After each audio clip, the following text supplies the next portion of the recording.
देखिए, आप ये आज़मा के देख लें कि औरत आपको कभी भी ऐसी औरत शायद नज़र आए कि जो आपको खुल्लम-खुल्ला ये कहती नज़र आए कि मैं तुमसे मोहब्बत करती हूँ। औरत कभी भी आपको ये नहीं बताएगी कि वो आपसे कितनी मोहब्बत करती है, वो हमेशा पहेलियों में बताएगी आपको।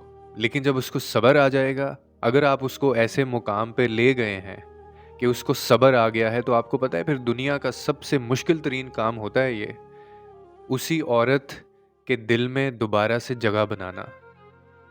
क्योंकि अगर वो किसी को चाहती है, अगर वो किसी को दिल देती है, अगर वो किसी को अपने जज़्बात देती है, तो वो सिर्फ़ एक शख़्स होता है। उसके बाद उसकी ज़िंदगी में कितने भी शख़्स आ जाएँ और कितने ही अच्छे क्यों ना आ जाएँ, लेकिन वो अपने जज़्बात कभी दोबारा नहीं देगी। वो कभी दोबारा उसको वो जगह नहीं देती।